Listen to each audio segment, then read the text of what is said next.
All right, beautiful people. So again, good evening. My name is Allison. I'm a certified dating and relationship coach. And today I'm hosting my free training, How to Find the Partner You Deserve 3.0.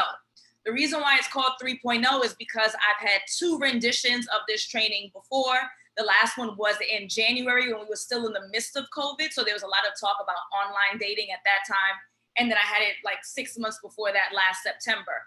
So I wanted to use this as an opportunity for me to update this information where we're not exclusively talking about online dating, because obviously organic dating still exists and meeting people organically still exists. Doesn't mean I'm dismissing online dating, but I wanted to make sure that we had the most up-to-date information available as the country is reopening, minus LA, okay? So the first thing I want to do is I want to check in with all of you. I want to make sure that we are all here for the same reason, and perhaps we have some similar feelings here, right? So a lot of times when I interact with my audience, I'm interacting with potential clients and then people who become clients. This is how they're feeling. They're feeling like they're never going to find a fulfilling, loving partnership. They dread going on the dating scene again. I've had people call me and say, Allison, can you help me find a spouse without dating again? And I tell them, no. But let's figure out how we're going to navigate this dating scene again. And I have a lot of folks who contact me and they feel like the dating pool is non-existent. Like there are no quality men, no quality women, or at least not in their area, or they've had been unlucky. We'll talk about unlucky in a second. They've been unlucky when it comes to dating. They feel like there's no one who is valuable, at least in their neighborhood, right? And so let's talk about what we're going to speak about today. And again, I'm going to cover this content straight through. It'll take me about 55 minutes, and then I'll take Q&A for about 25, okay? I will say this, I'm going to be talking for about 55 minutes straight, so I really do ask when it's time for Q&A that you unmute yourself, because again, I'm going to be talking straight for an hour, and it would be really helpful if I could just get some kind of reprieve and have you guys come onto the mic, okay? So back to the topic at hand. What are we going to cover? The first thing is when we need to talk about how to self-reflect on our missteps. A lot of time we are placing blame on the other, what he didn't do, what she didn't do, which may be valid. But at the end of the day, we have absolutely no control over what other people do, and we only have control over how we function in the world. So we need to talk about our missteps, right?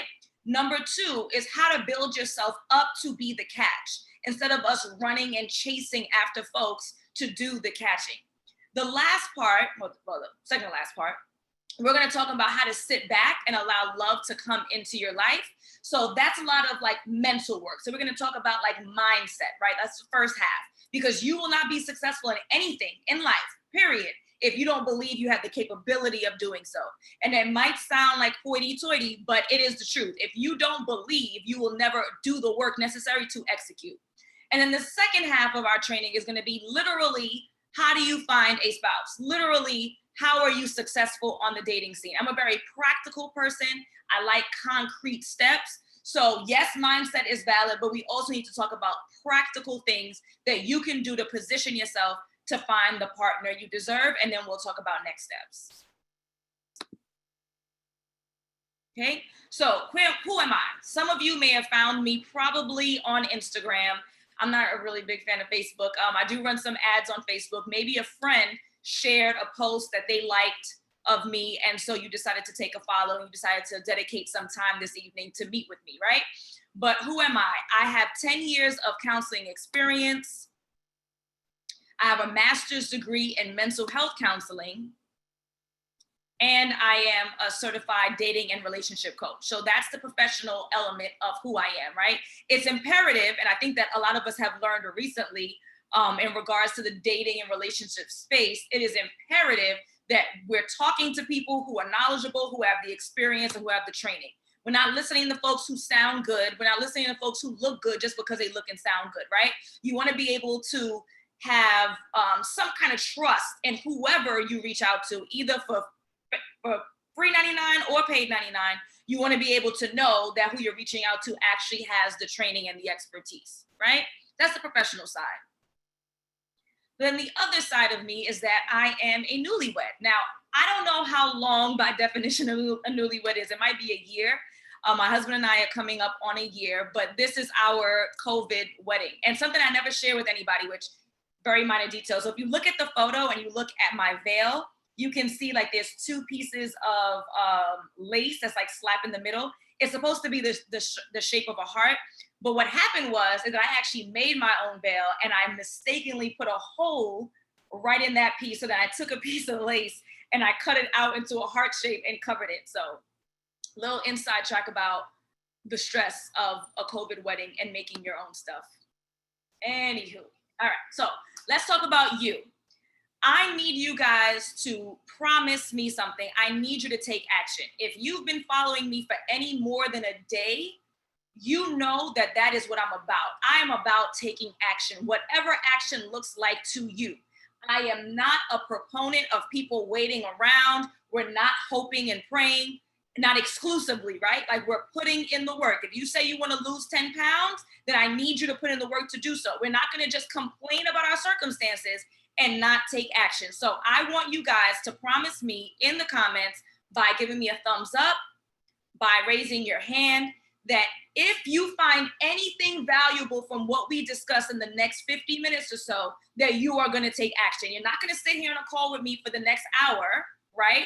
And then actually not do anything with something that you find valuable. Now, if you don't find it valuable, which I cannot believe, but if you don't find it valuable, then cool. He's like, oh, this is, sis is nice. I appreciate her time, but nothing was valuable to me. Okay, I'll accept that. I doubt it, but I accept it. But what we're not going to do is sit here for the next hour together. You hear something that you know is valuable to you, and then you not do anything about it. And then turn around a week later, calling your friend, talking about, yo, there's no good guys out here. There's no good girls out here. You got to take action. Got to take action. Okay, so thank you. I see the comments going up, and I appreciate it. All right, so why are we here today? What are we talking about? Why are we taking time out on, for once, a non-rainy evening in the summertime to be here together? So the first thing is that now is the time. Now is the time for everything. Now is the time for your career move. Now is the time for weight loss or weight gain. Now is the time for you to level up in your education. If you are an entrepreneur, now is the time. Now is always the time. Always. But particularly when it comes to dating and relationships, I'm speaking to the ladies in the room specifically.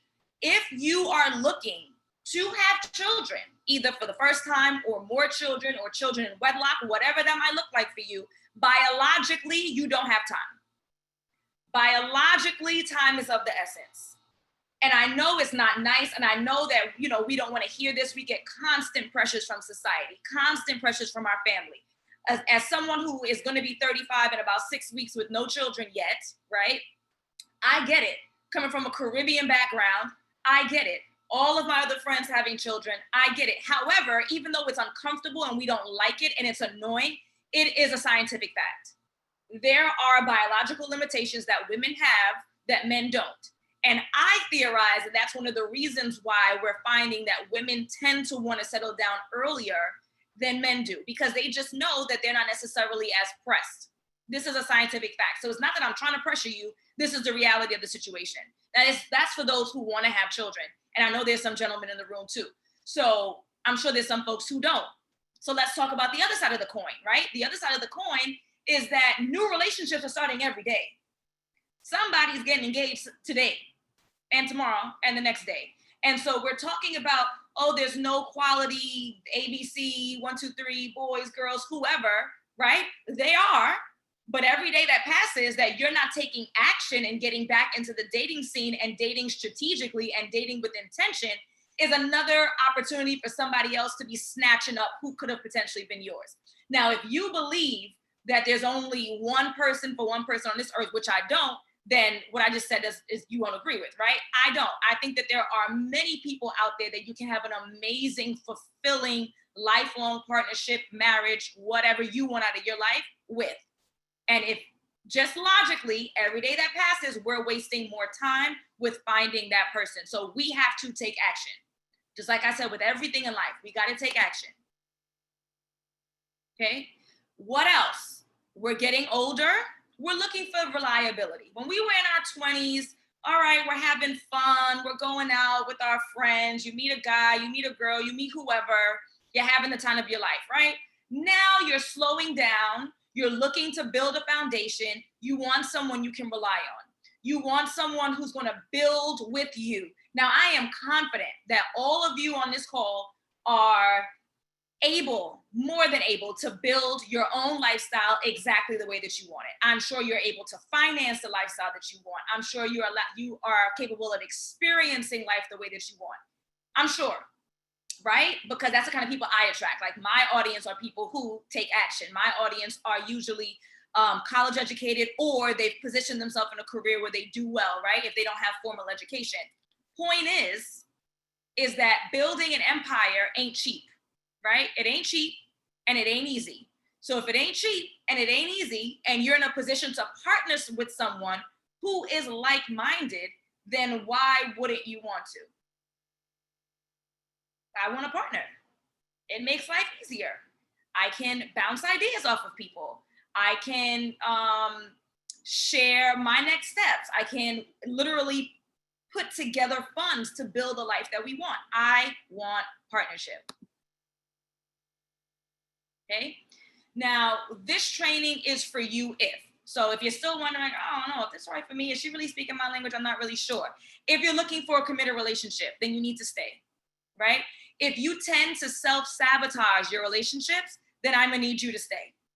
If you date the same toxic types, which I'm telling you now, if you didn't know, that's you, that ain't them, you need to stay. If you are afraid to love again, you need to stay. And if and only if you are ready to put in some work and don't have this false belief that someone is going to fall into your lap, then you need to stay. Okay? So by the end of this training, you're going to be able to, one, analyze your personal shortcomings in relationships. You're going to be able to brainstorm an action plan as to how you'll make yourself more desirable, and very importantly, repel unqualified partners. And the last piece is you'll be able to have more confidence in your ability to find the partner that you deserve. Okay? So one of the things that I always see when I'm speaking to potential clients who then become clients, they're like, oh, I don't know if I'm asking for too much. You know, my mom says I'm doing too much. My friend says my standards are too high. You know, especially if we're talking about people of color, there may not be enough guys for just a lot, right? A lot of doubt. We have to erase that. Like, what you want is practical and realistic after you talk to me and after we go through this, right? What you want is not asking for too much. You're looking for partnership. You want someone you can rely on. You're not asking for too much. Now, we'll talk about in a few minutes being more strategic about creating those non-negotiables, about being able to pick up on red flags, about knowing when to let go. But the desire and you deserving to have partnership, you're not asking for too much in that regard. Okay? But I know that you have some fears. And so for me to pretend like I'm just going to tell you what to put on your dating profile and how to make women approach you and how to make men approach you is impractical. Again, if you don't believe it's going to happen for you, it will not happen. Whatever your it is, right? Whatever the variable is, if you don't believe it's going to happen for you, it never will. If Simone Biles feels like she's never going to make it to the Olympics, then she's never going to go to practice. She's never going to work out. She's never going to train. She's never going to go to the semifinals or the qualifiers or whatever it is. She's not going to exude what she needs in order to get there. This is basic, like, logic. So let's talk about these fears. Let's uncover these fears, because if we don't, then we're wasting our time together, right? So some fears. Oh, I'm never going to find an equally yoked partner. I'm never. Like, absolutes are ridiculous. It's just not the truth, right? Oh, the dating scene is too rough. It's too hard for me, right? Oh, there aren't enough potential good mates out there. And, oh, I don't want to put my heart out again because I don't want it to be broken, right? These are your fears. I know it. I've heard it. More fears. Oh, family is just not meant for me. You know, I always wanted kids, or I've been unsure about children, but I'm at an age right now where I'm never going to have the family that I wanted. I don't want to replicate where I came from, and I want to build a solid family, and I'm just never going to have that, right? Or I want to replicate the kind of family that I have, and it just seems like it's not happening for me. Fears, you'll be ostracized. I'm always the third wheel. My friends don't invite me any places anymore. Every time they go out, it's with the kids, and I feel all on the outs. Or a big fear that people have is that they're gonna die alone, right? We gotta face it, we gotta be honest. Let's talk about some of the myths. Again, we have to reveal in order to be able to do, right? So some of the myths are, she's lucky. He's lucky. They met in college. That's why they're together. And, they just met. It just fell into their lap. That's a myth. It's not true. It's strategy. Even if they didn't go through a training, even if they didn't hire a dating coach, there's strategy, right? There are sacrifices. There are a lot of things that people go through that you don't realize that they went through to be where they are, where you think that they're successful. Sometimes they're not even as successful as you think. Another belief, another myth.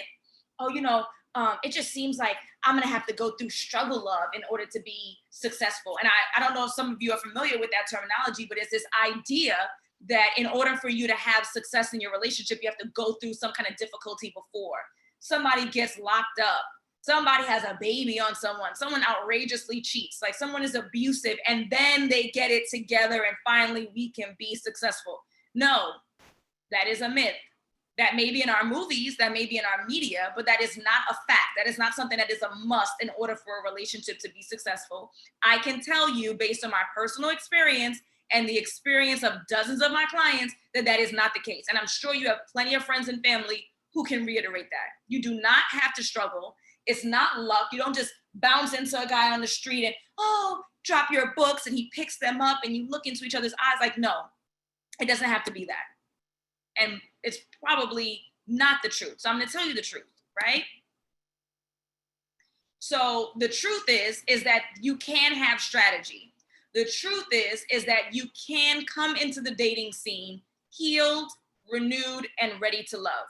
And what I have patented, which I need to actually patent, but what I have created, I should say, is called the SSS approach. And that is how you apply strategy in the dating scene in order for you to be successful. Okay, so what is this SSS approach? Especially if you're new to me, I haven't talked about it on my Instagram in a minute. So the SSS approach is step one, you need to self-reflect. And we're gonna get into each point in detail, I promise. Step two, you need to step up. And step three, you need to sit down, relax, and take it on in. So what does that look like? So I'll tell you a little bit of my story first. If you're not on my mailing list, you don't know this story, or you may have read it a long time ago and you don't remember. But in essence, I was dating a gentleman for 4 years and he was either unwilling or unable to commit. I don't know which one, and it really doesn't matter. All I know is that my needs were not being met. So what do I mean by that? Like, how do I define commitment, right? Because everyone defines it different. So I'm talking about not willing to be engaged so we can go towards marriage, not willing to have a baby, not willing to have a bank account together so we can save some money, not willing to buy a house, not willing to do anything that I deemed as adult-like, right? So that's a problem for me. And after 4 years, if you're still unsure, then I'm gonna need to exit stage right. Like, it's just not gonna work. Mind you, I wanna give some context that I was in my late 20s at the time. So this is not like I'm 16, it's not like I'm 24. Like, at this point, if you were into your late 20s, your early 30s, you've been dating someone for years and you're unsure, then that's all the sureness you need, right? That's all the confirmation. You're unsure, that means no, which is fine because everyone has a right to make their decision. So after that relationship didn't work, because I have the training of being a mental health counselor, I developed the SSS approach and I was able to find my partner, my husband, right? As illustrated here. Fairly quickly after the breakup. We started dating a couple of months after the breakup, and we were engaged within a year and a half. When they know, they know. Anyone who says otherwise is lying, okay? A lot of times, especially for women, there's this ideology where, you have to make a choice.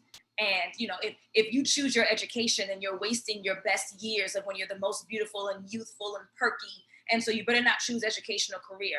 Or there's this ideology where I've heard that, there's certain races that go to education, there's certain races that go to college and pursue an education so that they could find a husband, where other races of women go to college to actually pursue education and a career. And that's where we're messing up. No, that is not the truth.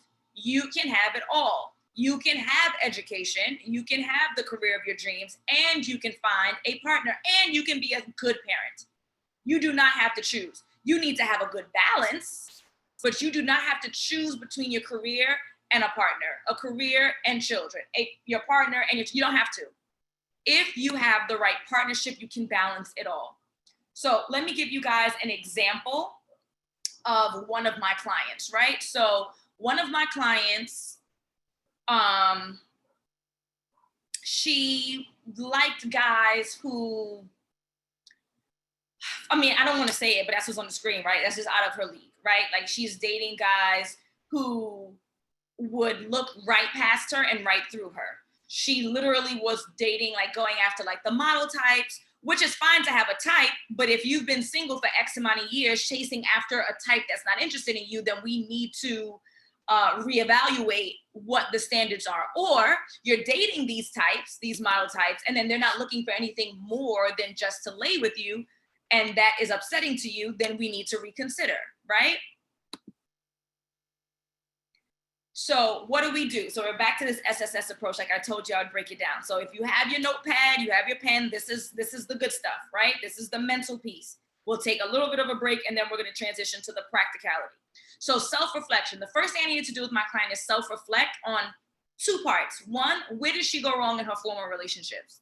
So what are some of the things that you're bringing into the new relationship that the other person never did to you? That they never gave you reason to be suspicious or difficult or jealous or argumentative. Like, we can't just think that we're going to end one situation and jump into another situation without unpacking some of the difficulties on the low end, trauma on the high end. Like, if we're not doing that, then we are going to only cause more problems and hold the new person accountable for something that they didn't do. So we need to do some self-reflection on where did we go wrong? Because I said this in the beginning, we can't control others, we can only control ourselves. Where did we go wrong in regards to our dating and relationship situation? That's part A. Part B of the self-reflection is, let's talk about you. Outside of your former relationships, what are some of the behaviors that are unattractive about you? What would your friends and family say is just something that a guy or a girl would not like about you? And be honest with yourself. Like, I know that I'm amazing, but I'm not perfect. No one is, right? And so we need to start thinking about, what are some of the things that make it difficult for me to date? What are some of the things that if I found an amazing match, they wouldn't like about me? What are some of the things that they might actually look right past me because I exude it immediately? I'll give you an example for myself. So one of the things that were extremely unattractive about me is that I used to be very argumentative. I enjoyed arguments, and I enjoyed making people feel stupid and feel small. Well, guess what? That's not an attractive character trait to have. Nobody wants to be walking around on eggshells. Nobody wants to feel stupid. Nobody wants to feel wrong, right? So I'm going to need to do some work around changing that behavior. What does that work look like? So now we're talking about the second S, right? The first S, self-reflect. The second S is to step up. We need to step up to become those better versions of ourselves. So what does that step up look like? I'll go back to my example. So again, I'm argumentative. I enjoyed making people feel stupid. That is problematic. No one likes to be around someone who likes to argue and yell and carry on and prove their point and make you feel dumb. So I had to practice that, like, to stop being argumentative. How do I do that? When I'm around someone who says something that I think is foolish, I'm going to shut my mouth. I'm going to think twice. I'm not going to go back and forth. I might not even tell them that they're wrong. I might not.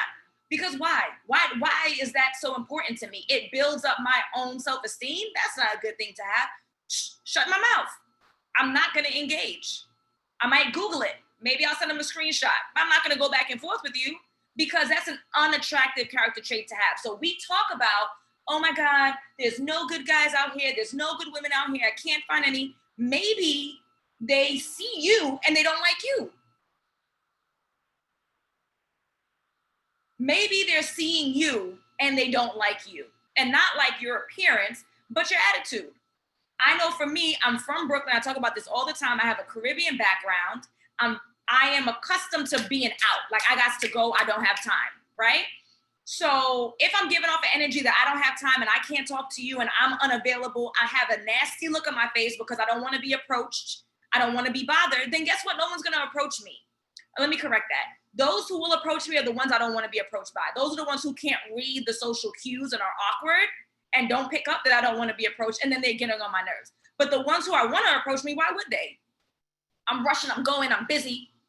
I have a nasty look on my face. My body language sucks, right? So we need to first identify how we were problematic in our former relationships. We're not putting blame on anybody else. This is your life. Move on, right?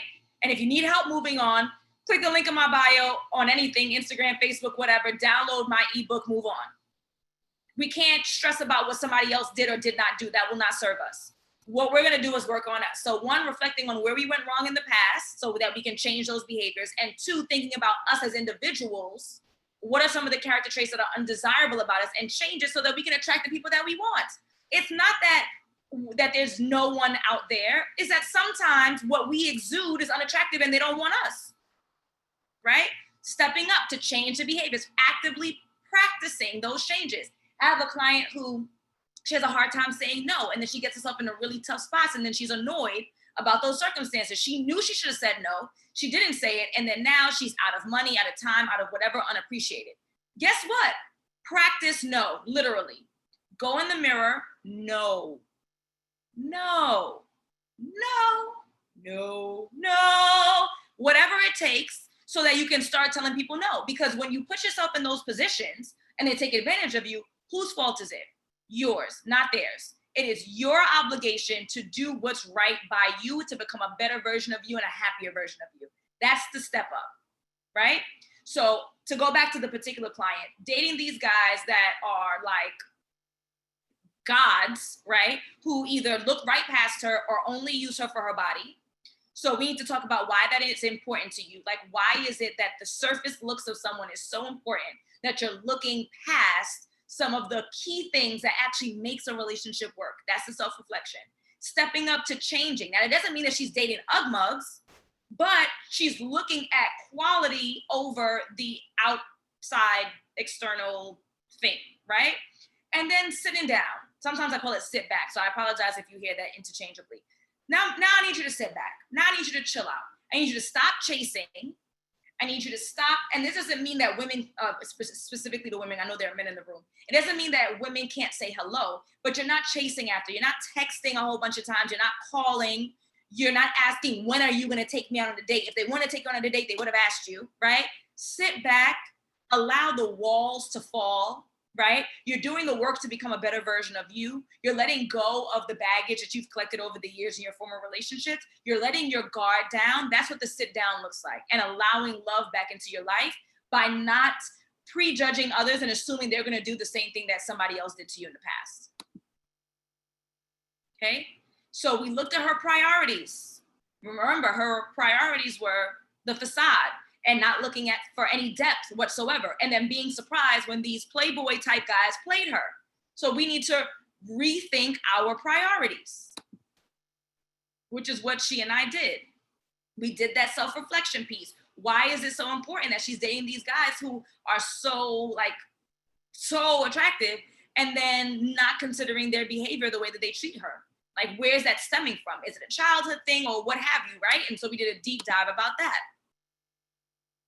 Then we also talked about her making a better first impression. So some of the difficulty that she was having, like I said, is that she was kind of getting looked past. Well, if you want to attract these types of guys, then you need to look like them, right? So taking care of your skin, taking care of your hair, looking at your appearance. Like, your appearance matters. I mean, you might not like that, but it's the facts of life. And one of the things that she was really particular about is that she had low confidence about her smile. And so she literally got braces. Because that was something that caused her to not feel as confident. Right? So this is my rendition of her with her braces.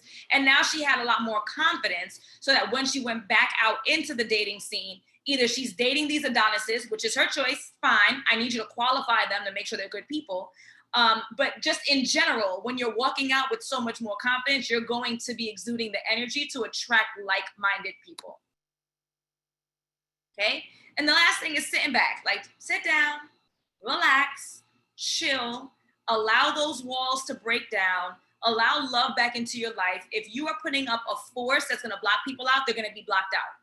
And it's one or the other. So either you're going to give someone a chance with strategy, right, which we're going to talk about in the second half, or you're going to be lonely forever, which is okay, but you can't have it both ways. Okay? We're not chasing after anybody.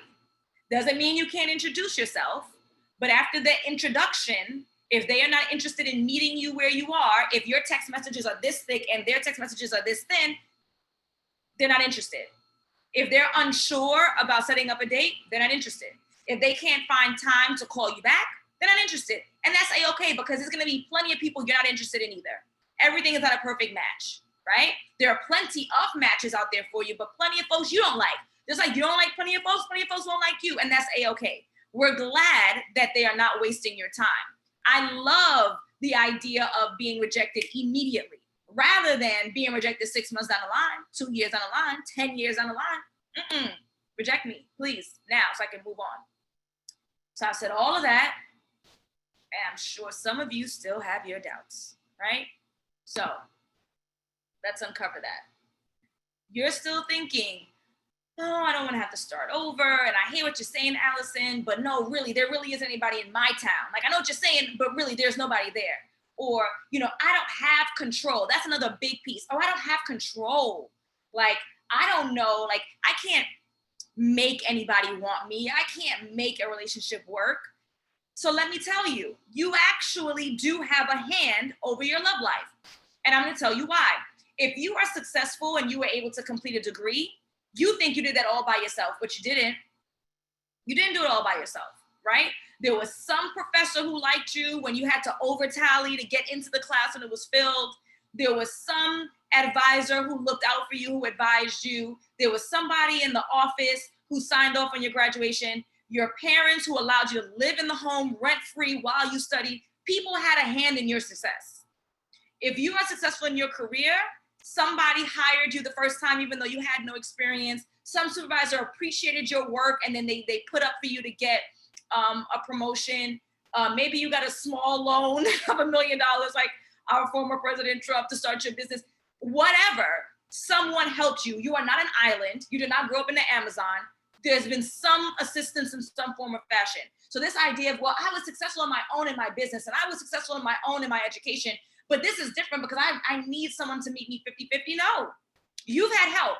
So you haven't done this all on your own. It may have been a lot of you, 80-20, 90-10, but someone had a hand. So just like someone had a hand in your successes in the past, someone will have a hand in your success in the future when it comes to dating and relationships. Okay? Some of you are like, oh, I'm so tired. Like, Allison, this is the last straw. Like, I'm doing this training with you, and then if this stuff doesn't work, then I'm over it. Stop doubting yourself. Again, back to my Simone Biles. As long as you believe that you don't have the capability, you don't have the capability. As long as you believe that you have the capability, you have it. No one can tell me that I can't be a rocket scientist. If I said, I don't want to do this anymore, and I stopped everything and went back to school, I would be a rocket scientist. I don't know how long it takes, 5 years, 10 years. If I wanted to be a medical doctor today, and I decided I wanted to stop this, I'm going to do it. I have my faculties. I can do anything. And so can you. But as long as you believe it won't happen for you, guess what? It will not happen. You are absolutely right. And just like you believe that it won't happen for you, you're absolutely right. It won't. Some of you are still thinking, Allison, I hear all that. And back when I was 30, that made sense. And back when I was 35, that made sense. But I'm 42 right now. I'm 44 right now. I'm 48 right now. I just don't think that I'm going to have the family I'm looking for. Technology is a mother. If you take action now, you can either do it on your own, the natural way, right? Or not.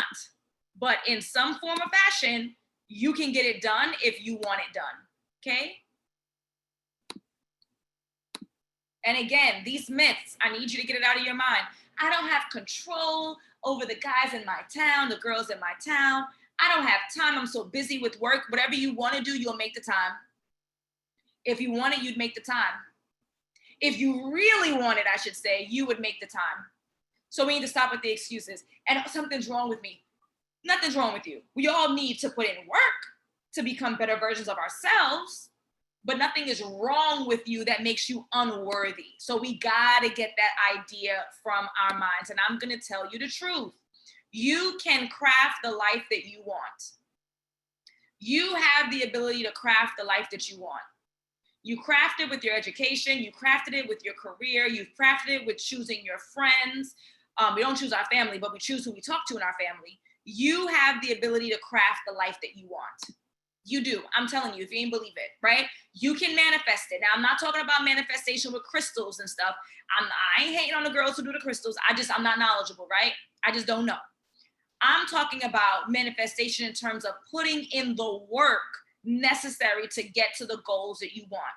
Some of it is subconscious, right? Which we're going to talk about in the second half when we get to the practicality of how to date successfully. But if we don't have the right mindset, the next half of this ain't going to work, okay?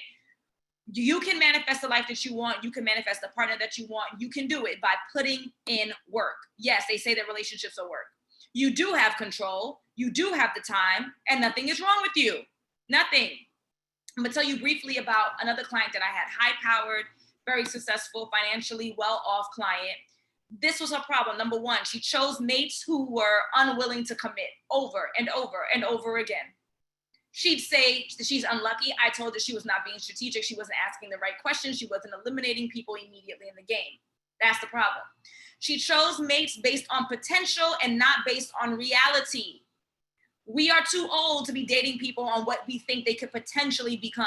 We have to look at the reality and decide whether or not who they are as they are right now, is that good enough for me? If it's not, keep it moving. Especially when we complain about these projects, but we keep choosing them. Stop building people up. Date folks based on reality and not what you think they may become if you work hard enough. You're not their mom, you're not their dad. That is not your job. It's not your job. Now you can support each other through hard times, but my job is not to build you, right? This is not Build-A-Bear. And she hated, I don't want to start over. Okay, so then you're going to be unhappy. So this is how we corrected some of her mistakes, right? This is how we erased the mistakes. The first thing I did was I challenged her belief system. So how are your perceived, preconceived notions impacting your life? I had a client who told me, oh, I have to live on my own before I can live with somebody else. Says who? Who said that? No, you don't. Historically, especially women have not. They've gone from their parents' home to their husband's home, right? Historically. You don't have to be in any particular place in your life. Now, should you be relatively financially stable before you're investing time in meeting people? Yes. Should you be physically healthy? Yes. Should you be mentally healthy? Yes. But you don't have to have these very concrete, established elements of your life in order for you to find someone. Or this other one, preconceived, men are intimidated by me. No, you're probably a jerk. You're probably leading with your successes, right? And so they don't like you because of that behavior. And that's a very masculine behavior that we need to undo. You are leading with your personality. You're leading with your wit. You're leading with your intelligence. You're leading with conversation. When you start the conversation with, I'm a CEO of, then you've made yourself unattractive. When you're aggressive like that, you're making yourself unattractive. And this is the men too, because I've had guys walk up to me. We were at a restaurant ordering food and slap his BMW keys on the counter, then look at me like I was supposed to do something. I don't care about your bummy BMW. We cannot lead with what we perceive as our life successes. We're leading with what lasts, which is our character, our personality, to see if we click, okay? So now, back out those pens and papers. We're gonna go through the practicality of dating. This is what I've taught in my Dating 101 class. It was a 3-hour class that was $141, and you getting it for the free. So be prepared, okay? One of the first things that you need to do before you get out on the dating scene, whether in person or online, which we're going to talk about in a couple of slides. Number one, I need you to create 3 SMART goals. I need you to create SMART goals around your relationship. You need to have a clear vision as to what you're looking for in your relationship, and you need to write them every time you go to sleep. I put every night, but some people who work other shifts, write them down every night. This needs to become a part of your subconscious before you go to sleep. This is a part of manifestation practices so that it becomes top of mind when you are dating and when you're seeing people. Also, before you go out in public or on dating apps, I need you to create a set of non-negotiables. These are the traits that are an absolute must. You will not waver. If this person does not seemingly have these traits, you will not consider them. I am going to say seemingly because I know what y'all thinking. Oh, well, they come across like that. Well, that's what time and dating is for. So when people tell me they don't want to date, this is what dating is for. To vet, to clarify, to confirm that this person is an appropriate match for you. You are going to have to be strategic about how you figure that out, which we're going to get into. You're also going to write that every time before you go to sleep so it becomes a part of your essence. When you are on the dating scene, when you're asking questions, when you're meeting people, you have to have a clear vision as to what your do's and don'ts are, which you will and will not accept, and you need to have a clear vision about your relationship goals. Okay? More about the relationship goals. Relationship goals are not hashtag me and somebody's son, me and somebody's daughter. Relationship goals are it's not you kayaking down one of the rivers in Jamaica that we see on Instagram. Relationship goals are talking about how you envision your life with your partner. It does not mean a description of who he or she is. That is for your non-negotiables. Relationship goals talk about how do I envision my life with, and it could be a shadow with him, with her, with whoever. So my life is going to look like me investing in multiple properties with my husband, and we're going to build this real estate portfolio. It's going to be an empire, and I'm going to position my children so where they can decide whether or not they want to work for the man or they're going to work for their mom and their daddy, right? That's my relationship goals. I did not say anything about my husband. I didn't say he was handsome. I didn't say that he was rich. I didn't say that he was kind. I didn't say that he was loving. He and I are going to create this type of life. Maybe the life that you and your partner are going to create is a life of travel, where you experience different cultures. Maybe the life that you and your partner are going to have is that you're going to live on a yacht in the middle of the ocean. I need you to know what your life is going to be like. And this is not a description of the person themselves.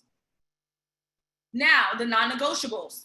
These are describing the person that you want to be with, their behavior and their character. I put 5 to 6 non-negotiables. The reason why I say 5 to 6 is because one of them I'm going to leave for attractive, however you define it. I would highly recommend that you're not very stringent about how you define it, right? So she has to have a 24-inch waist. He has to be 6'6". That's not practical. I'm telling you that right now, right? So one of them is going to be attractive, however you define attractiveness. The other 5 are going to be about behavior or character, not their salary. And I'm going to tell you why using salary as a non-negotiable is problematic for you. There are doctors who are making $350,000 a year who are asking attendees for loans and money. They are living beyond their means. They have too many cars. Their house is too much. And they are financially a hot mess express and have student loans out the wazoo, right? The amount that someone makes does not necessarily define how comfortable their life is. I understand that we want someone who's equally yoked. I understand that you want to live a comfortable lifestyle, but using salary as the definitive line is not intelligent. Instead, if money matters, you're going to say someone who's financially sound, financially stable, and you need to define what that looks like for you. But salary inherently does not mean that someone is financially stable. Look at all the celebrities and NBA players we know who go broke and they make millions. So be mindful of that, okay? So now that you have your non-negotiables, now that you have your relationship goals, we're going to talk about online dating and then offline dating, okay?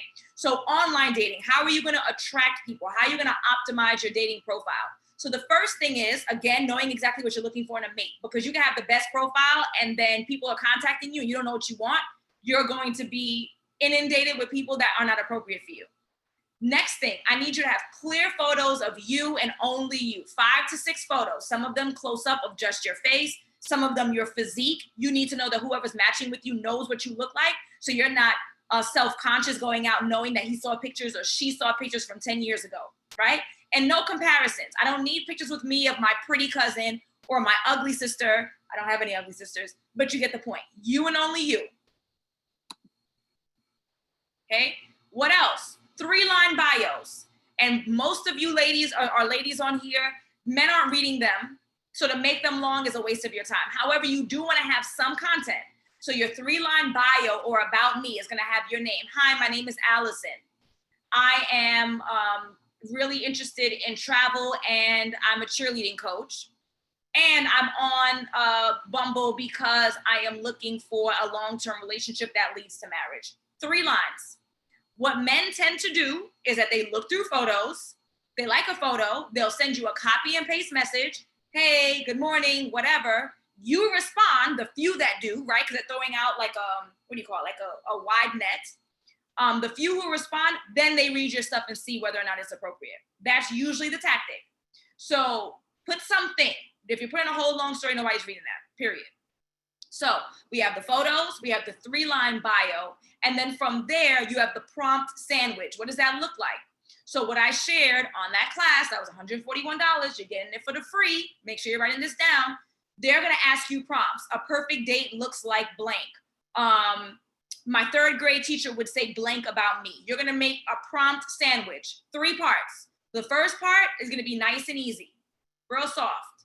I'm a geek because I like watching Friends reruns, right? Nice and easy. That's the first prompt. Second prompt is the down and dirty. That's when you're straightforward and super clear about what you're looking for.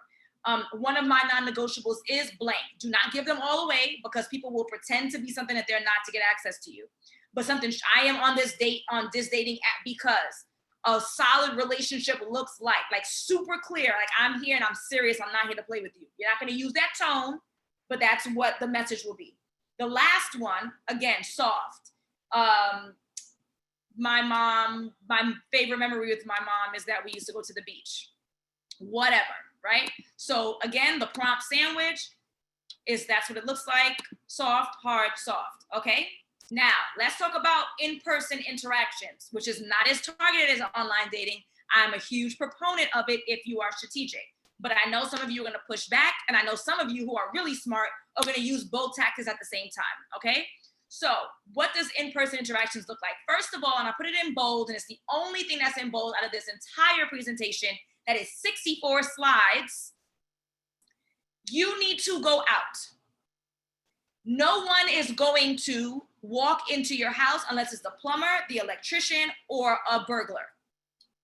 Maybe the delivery man, but now they're leaving it on the porch.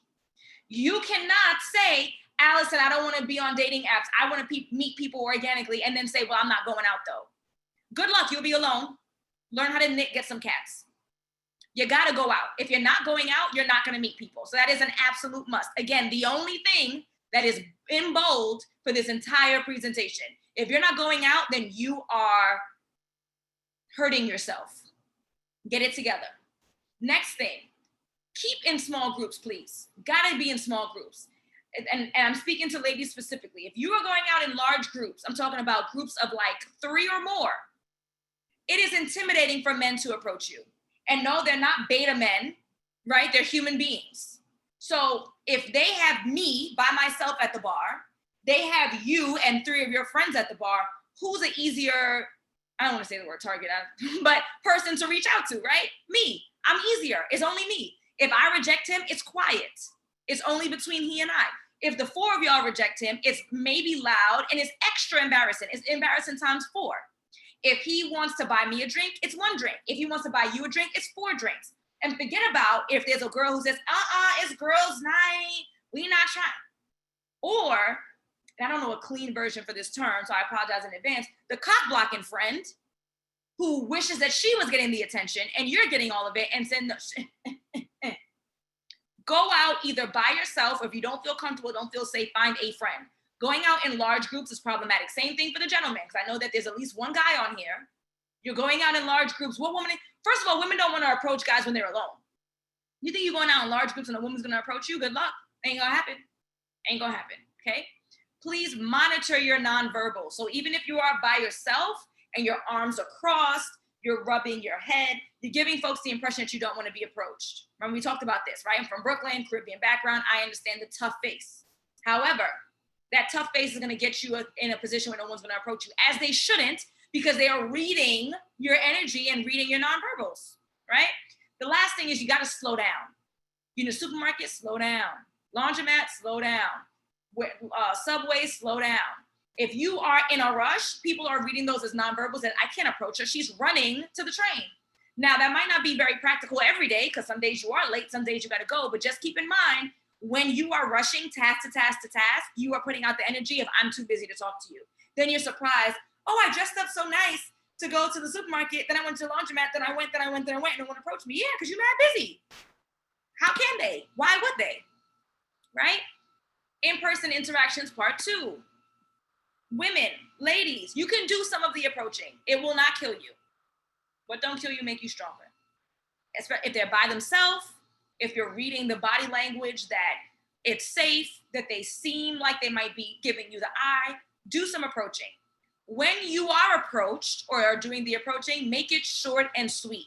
Transition. We are not here to learn somebody's whole story. You're doing an introduction. Hi, my name is Allison. You're making a connection. Oh, I haven't seen you in this neighborhood. Are you new around here? I've lived here for 20 years. Blah, blah, blah. Then transition. Well, I'd love to get to know you better. Can we exchange Instagram? I'd love to get to know you better. Can we exchange phone numbers? I'd like to continue this conversation. Can we exchange blank? Make it short and sweet. Because if you're cruising, you want to give yourself the opportunity to meet other people too. And you don't want to hold them up all night. Like, we got it, right? Especially if you're coming from a metropolitan city like mine. Short and sweet, right? And it saves you from being awkward. And the last bullet, transition to phone or Instagram exchange.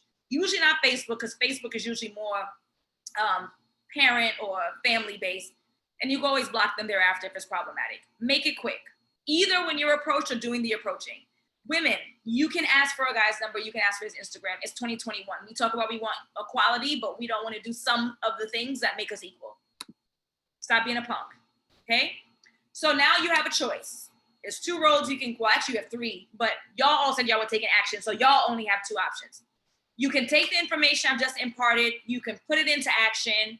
DM me, email me, let me know how it goes. I'd love to hear your success stories, because if you do take action with the information I provided, first the mindset, and then the practical application of how to be successful online as well as offline, you will find success eventually.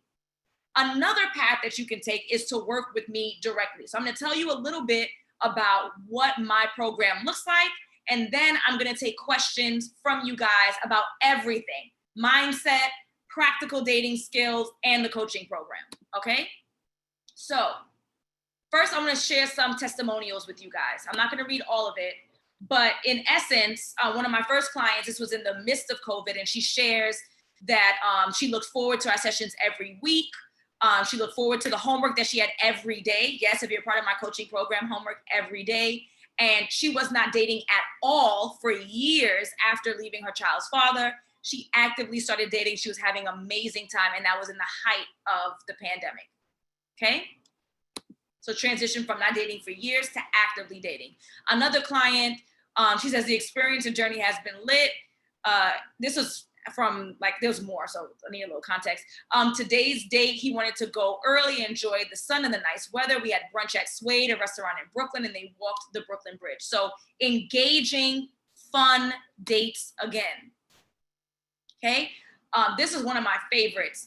And again, I'm not going to read the whole thing, but 5 weeks into our 8-week coaching program, she was going on dates, quality dates with quality men that she met through Match. And now she's exclusively dating a great guy. On one of their dates before their boyfriend, girlfriend, or whatever, exclusively dating, he flew her out to Miami. She's in North Carolina. 1-day date, no hotel, no expectations of putting out. Y'all know what I'm talking about. This guy's flying her out.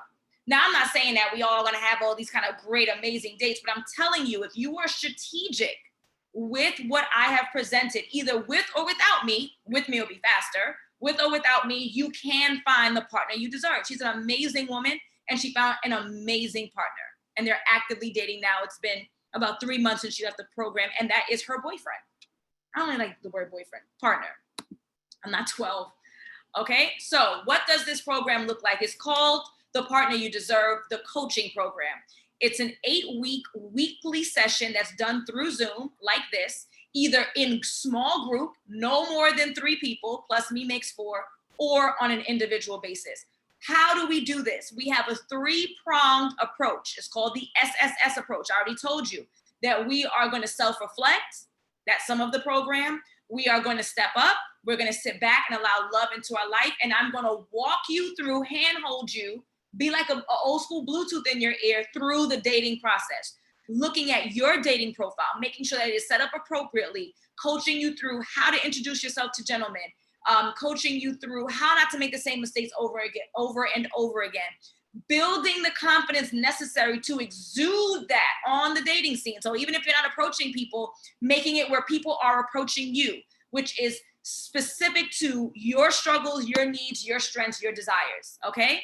And then for the groups, the ones that are the small groups, we do have a Facebook support group where you can drop comments, screenshots, issues, and we could talk about it just in our group. This is not for all of my clients, only those who are paired together in that cohort. So we have privacy at all times, okay? So what does it look like? What do we do? I help clients to clarify exactly what they want in a mate. We talked about that. So I'm helping you to really flush out your non-negotiables. Okay? I help you to reflect on where you went wrong so you don't make the same mistakes over and over. We co-create and optimize your dating profile so you're attracting the right mates and repelling the wrong ones.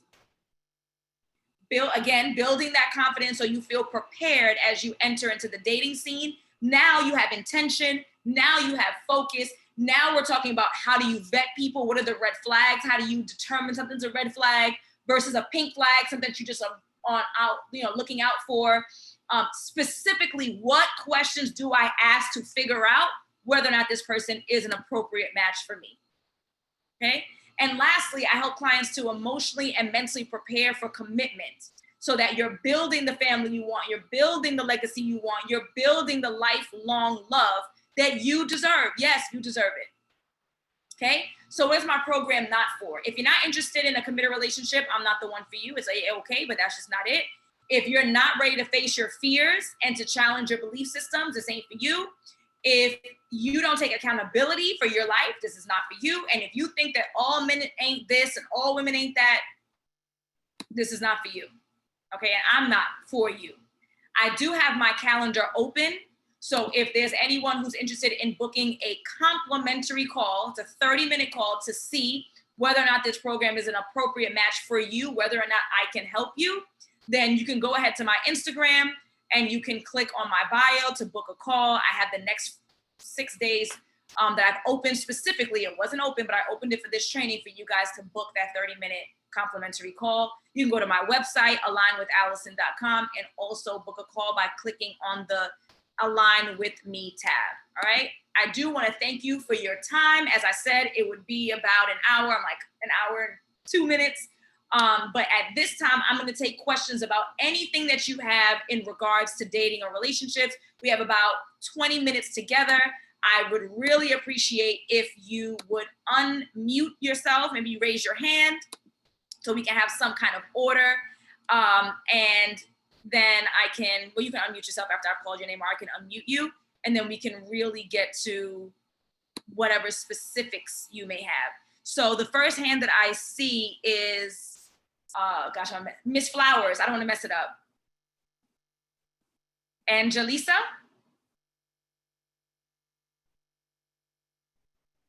Or maybe your hand was up from earlier.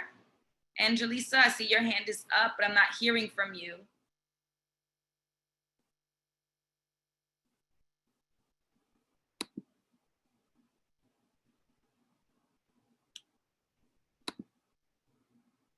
Okay, Angelisa. I might be saying it wrong. Last name Flowers. I'm going to lower your hand because it might have been up from earlier.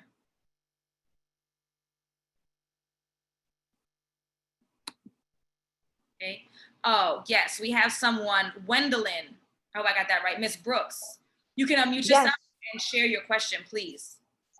Absolutely. Thank you. Good evening, Allison. Good evening.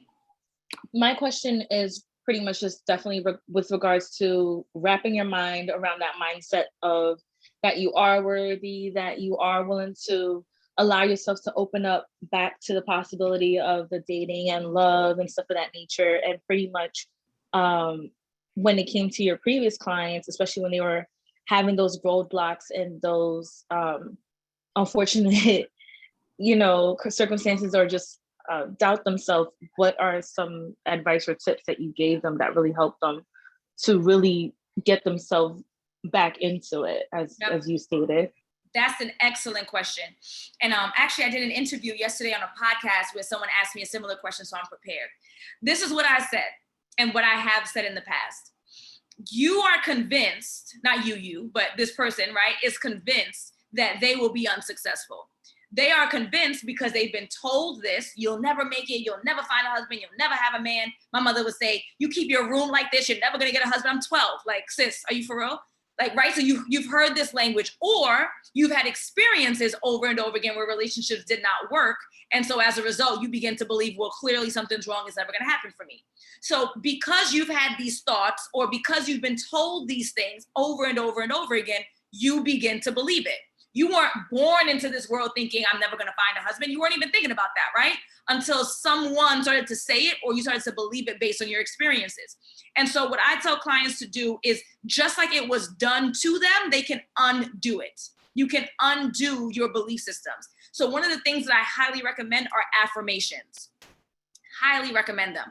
Writing them, and with a pen, writing them in your notebook, sticking them around the mirror, sticking them around the laptop, whatever it takes. Write down what you want. And you have to be very careful about your affirmations. You're not writing, I'm gonna try to start dating again. I think I may deserve, like, I will start dating in the next 2 months. I will find a partner. I will walk down the aisle in 2 years. Like, whatever your goals or your aspirations are, and this is professionally, personally, whatever, write them down. They become your reality when you write them over and over and over again, when you read them over and over and over again. Again, someone convinced you, either verbally or through experiences, right? It could have even been yourself, that you were incapable. This is never gonna happen for me. I'm never, right? So just like you've convinced yourself, or someone has convinced you, you can unconvince yourself by literally feeding yourself, and you're convincing you, right, that this can happen for you, whatever it is. Does that answer the question? Absolutely. Thank you so much. You're welcome. Author, I see that you have your hand raised.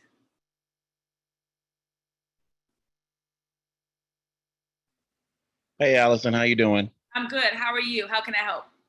Good. Hey, thank you. So your SSS approach, can you break down what that looks like, maybe like from a male perspective?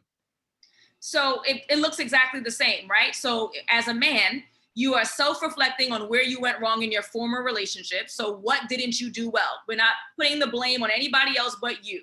We could sit here and talk about she didn't, he didn't, but what did you don't do wrong that was not healthy or not positive for your relationship? That's part A of the self-reflection.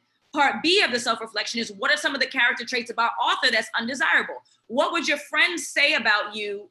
I'm sure they have tons of good stuff. What are some of the bad things they would say about you? Oh, Author is impatient, or Author is whatever, right? Whatever it may be.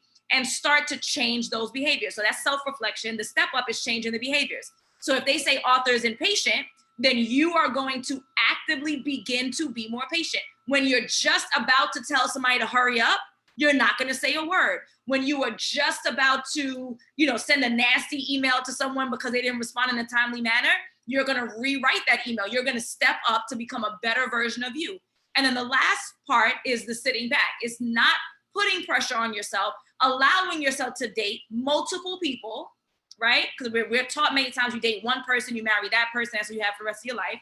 You open yourself up to dating and to experiences so that it can be fun again. So it's literally the same thing.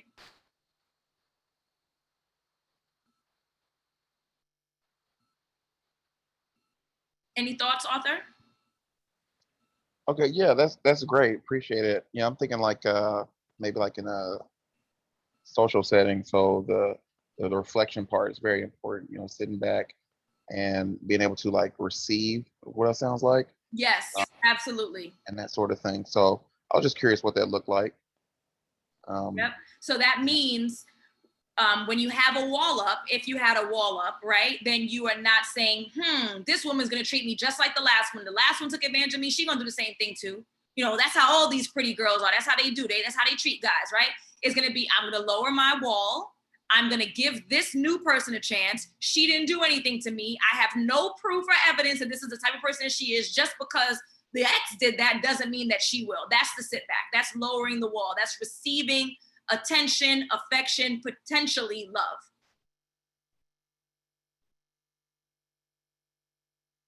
Anything else, Arthur?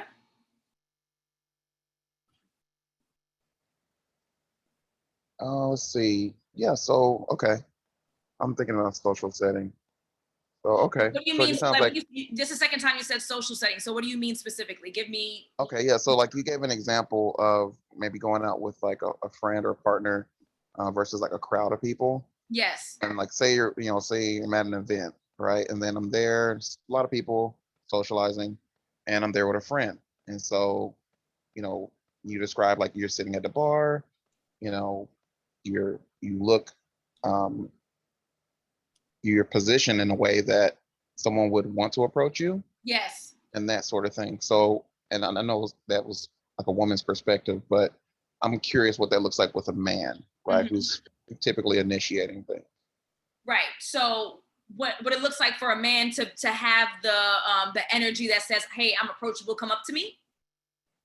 Right. And doesn't look Okay. like the person that's like always on the go, taking care of business. Right. So if you're out socially, so what I recommend for men or women is to one, either be by yourself or at least or one other person, no more, not at least, no more than one other person.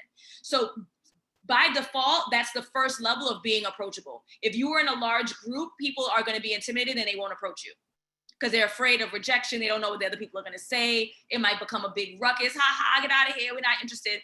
Right. So number one is either being by yourself or with a wingman, one other person. Number two, with being approachable from the male perspective and also from the female perspective, is that you don't want to be engaged in in-depth conversations that look really serious. So I talked about like you're crossing your arms, you're rubbing your head. If you're with someone, you don't want to give off the energy that this is an intense conversation and don't interrupt. You want to give off the energy. You're literally opening up your chest. You're sitting back. You may not even have your back to the audience, right? So like if there's the crowd, you want to open up your chest so that people can see literally that you are open versus being an in-depth conversation with your wingman. Then why would I interrupt you? You clearly are busy, right? On the phone, if you are on the actual phone, we have been taught to not interrupt people when they're on the phone. Get off the phone. You can scroll casually because that's what people do when they're bored. But being on the phone gives me the impression that you are busy, and so I'm not going to interrupt your conversation. That's what I've been taught my whole life. So those are ways that you can put out energy so that you are more approachable. And again, that's for men or women, anybody. Okay, that's perfect. Thank you. You're welcome. Hey, Jasmine. Hello.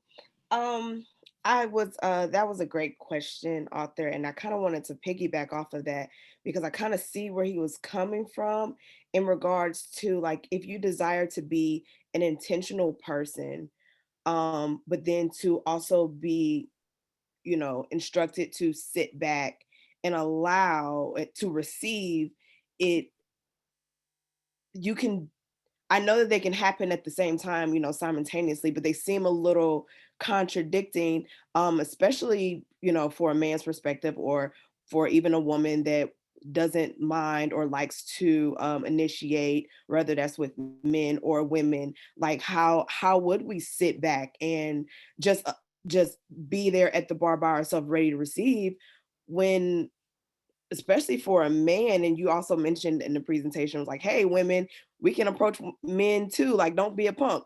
Well, the reality is you have to say that because we've kind of been conditioned to be punks and not really say anything to men. So it's kind of, to hear this, I appreciate that there is a man on the call so that we can get that perspective, but also hearing it on this side is like, man, if this is what men are told too, and we want men to be intentional, especially if that's like for me personally, that's a non-negotiable. I want a man that's intentional. Mm-hmm. But kind of sounds like Arthur wants to be intentional, but it's like, but no, sit back and allow So, whatever happens. Jazz, let me interrupt you. I called you Jazz like you're my friend. Is that okay, Jazz? Yeah, that's good, girl. Okay, good. I'm like, Jazz. So, all right. So when I say sit back, I don't necessarily mean that literally, right? Like sitting back in the sense of allowing love to enter back into your life, allowing dating to happen back into your life, allowing enjoyment back into your life. So like, just like when I say, drop the wall, it's not literal. Like, what I mean is that you are allowing yourself to have those experiences. If you do the first S, right? Like, okay, these are the things that I did wrong in my relationship. I'll do better next time. And then the same S part 2, which is these are some of the character traits that are undesirable about me. And then you do the second S, which is, all right, I'm going to become a better person. This is how I'm going to practice it. But I'm still afraid. And so I'm not even going to respond. I'm still afraid. So I'm not going out. I'm still afraid. So I'm not going on dating apps. That is the sit back part. That is, so it's not sitting, like, literally sitting back and just letting people come to you and say, hey, why you're not coming up to me? But it's allowing love, allowing conversation, allowing interactions, allowing experiences, allowing dating to occur without holding the other person accountable for stuff that they didn't do. Does that clarify it all? Yes, it clarifies it for me. I'm just thinking of myself.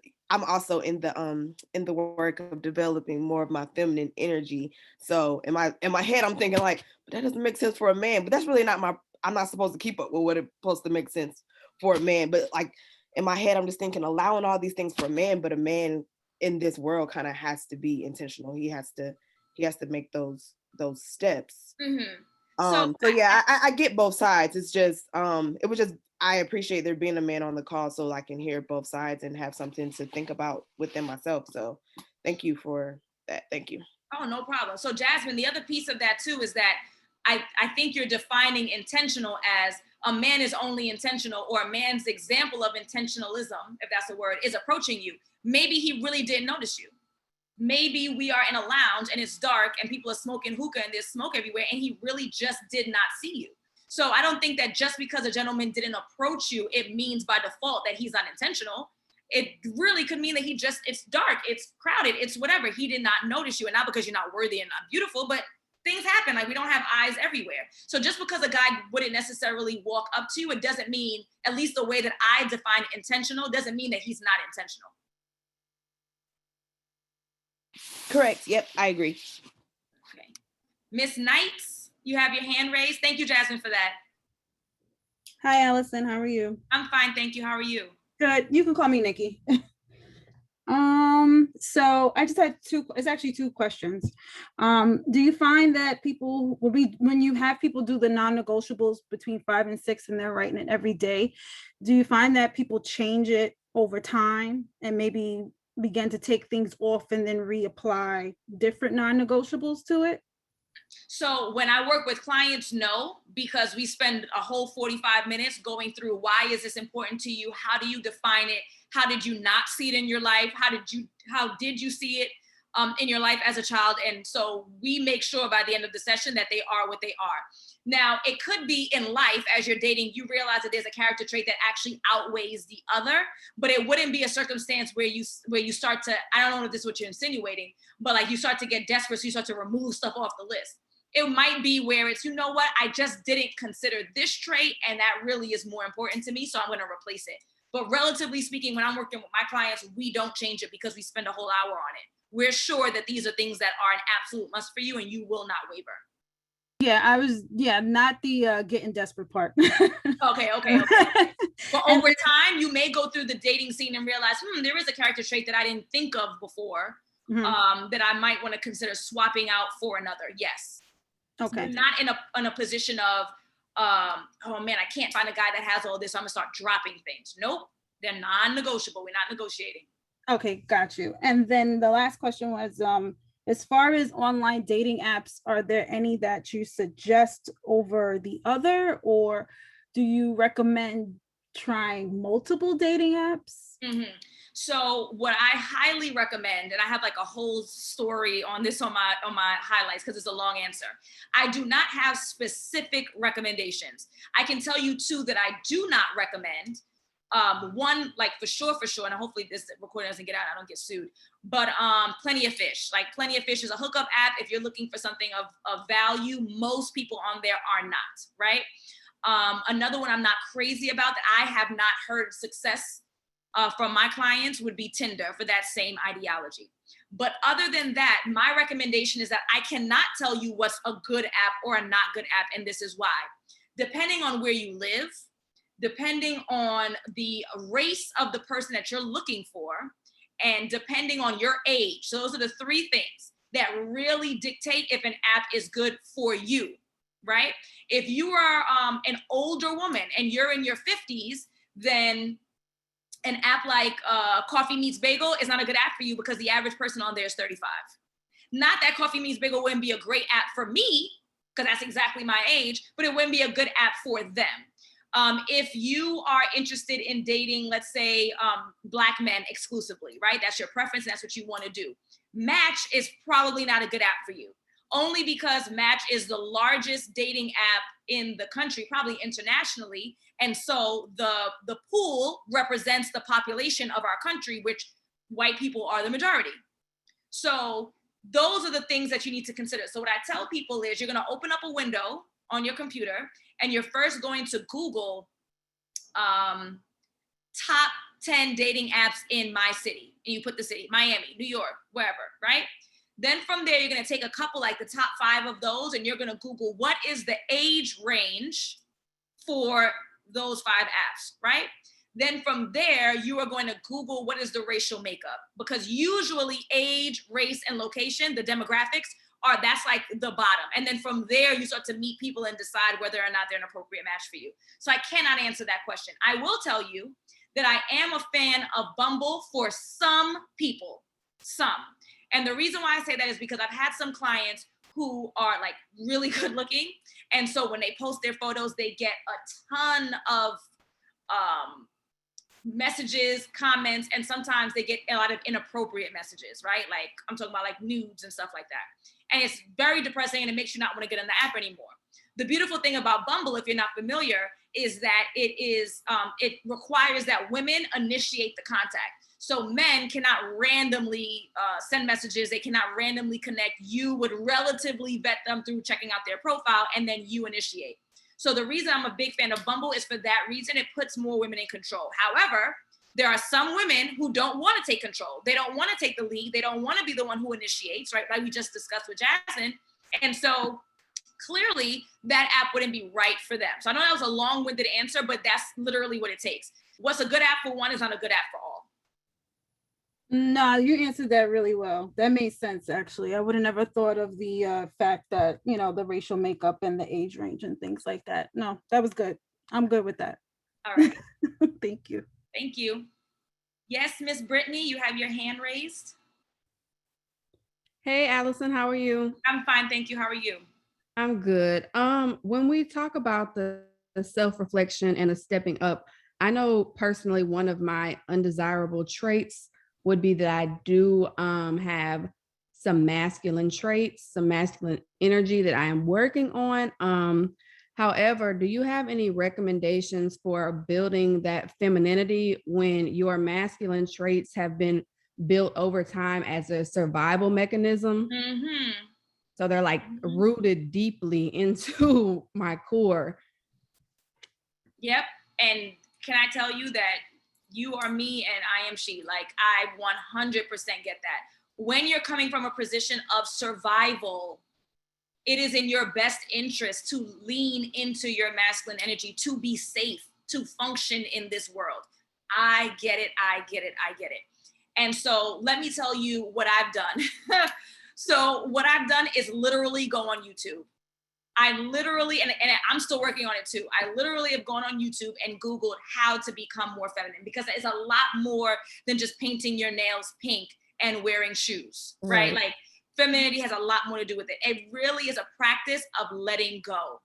And just like we talked about those undesirable traits of you practicing, if you have a problem of saying no, like practice saying no, right? Or me like shutting my mouth and not having a response every time someone says something that I think is foolish. It's literally first identifying. So this is the first step, identifying how your masculine energy is exuded. Like, what do you do specifically? So something of me is that I talk over people, right? So I would write that down. Whatever your masculine energy looks like, you're going to write down specifically what that looks like for you. And once you've identified specifically what that looks like to you, then you are going to literally make an effort to do the opposite. So I know that I have a problem of talking over people. I think that I know everything. I'm going to show you I know right and you don't know right. So when I'm in conversations with people and I'm about to do that, I literally think twice. That can also be a part of your affirmations, right? Because like I said, we've trained ourselves for some bad things. That means just as easily as we trained ourselves for the bad, we can train ourselves for the good. So after you've identified specifically what are some of those traits that are masculine that you don't want to do, you are going to write down the exact opposite. Like I said, for me, I'm not going to write, I will not talk over people, because you don't write affirmations in the negative, you write them in the positive. So I will allow people to speak. I will wait before I respond. Writing that over and over again, reading it over and over again. Whatever masculinity might look like for you that you want to change, you are going to proactively work on doing the exact opposite. Writing it down in the positive, taking a breath, thinking twice before you do what you've identified as problematic for you. That was great. Thank you. You're welcome. I have time for one more question, guys. Anybody? Natasha said, whew, relatable. It's relatable. It's not easy. In a modern world, the expectation is just, it's not easy.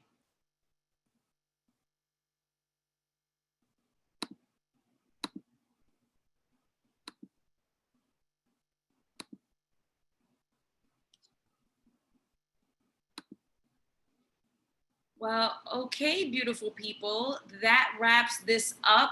Thank you so much for joining. I will have the recording available and up. So if you ever had to walk away or what have you, give me like 24 hours and I'll have it up. I'll post it on Instagram. You'll see it over and over again. For anyone who missed it, they can check it out. If you do want to connect with me, please go ahead and click the link in my bio to schedule a complimentary call, and let's see if I'm in a position to help you. I don't take on everybody. This is not a money grab. It's really if I believe and I'm in a position to support you, right? So thank you, folks. I'm running off to my next session, which is in 2 minutes. I'm gonna grab some water. Love you all. Adios.